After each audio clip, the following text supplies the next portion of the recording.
Okay, we all know how strange and even bizarre folklore can be. It's part of its charm. What we don't always appreciate is how often documented reality can go toe-to-toe with legend and match it weird for weird. One such case is the Cadaver trial. In the year 897, Pope Stephen VI had the body of Pope Formosus, deceased and buried for several months, exhumed and put on trial in the Basilica of St. John Lateran in Rome. How and mainly why this happened is what we'll explore in this video. However, this will require some background in papal politics of the era, so please bear with me. When the Emperor Charlemagne died, what had been the Holy Roman Empire was breaking apart. It was a time of great political instability, and Italy, Rome, and the Holy See were not exempt. In order to become pope, one did not simply need the vote of the cardinals. You needed the support of at least one of the powerful families in the region, which meant what faction you belonged to mattered as much or more than your qualifications. At this time, Formosus was the Bishop of Porto, a suburb of Rome. He was also a very successful missionary, having converted so many of the Bulgarians to Catholicism that their king asked Formosus to create an independent church there.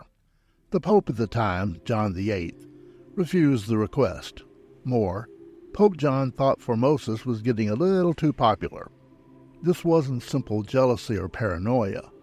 When one faction's choice was pope, it was a given that the other factions were plotting against him.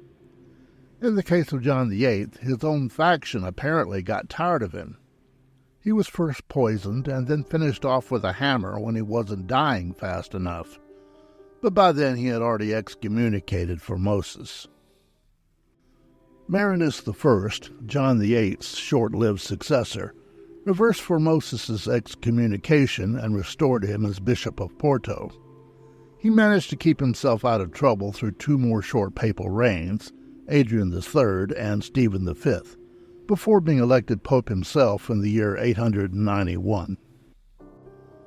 When Formosus became pope, a member of the powerful Spoleto family, Guy III, was emperor of what was left of the Holy Roman Empire. Guy was an arrogant sort who was both too aggressive and, so far as Formosus was concerned, disrespectful of papal authority. In consequence, Formosus crowned Arnulf, a Frankish king, as Holy Roman Emperor instead. Arnulf invaded Italy to assert his rights, and while the invasion eventually failed, the Spoletos never forgot this threat to their rule. Even so, Formosus managed to survive as pope for 5 years, a surprisingly long time in that era, before he passed in 896, allegedly of natural causes. All of which sets the stage for the horror that happened next. Formosus' successor was Boniface VI, twice defrocked for immoral conduct, who lasted only 15 days before either being poisoned or dying of gout. Accounts differ. Then Pope Stephen VI, a member of the Spoleto family, was chosen. Stephen had 2, possibly 3 excuses for what he did. The first was the Spoletos' grudge against Formosus. The second was that Stephen had a legitimacy problem. When he was elected pope, Stephen became Bishop of Rome, which was one of the pope's titles. He was also bishop of another diocese, which was against the rules. Bishops were forbidden to hold more than one diocese at a time, for fear of consolidating their power, and it was Formosus who had granted Stephen his first diocese. If he could nullify Formosus' papacy, that grant would go away, and Stephen would be in the clear. Oh, and that third excuse I mentioned earlier? Well, there is the distinct possibility that Stephen was a raving lunatic. What he did to achieve his goals leads one to infer this option was a definite contender. Whatever the real reason, Stephen VI, in January of the year 897, had Formosus' body exhumed from the Basilica of St. Peter's, dressed in his papal robes, and put on ecclesiastical trial. Oddly enough, Formosus was posthumously accused of the 2 things Stephen himself was guilty of, holding more than one diocese at a time and openly desiring the papacy, which was also against the rules. A deacon was assigned to speak for the deceased, but by all accounts he didn't get to say much, as Stephen spent much of the trial screaming at the dead man.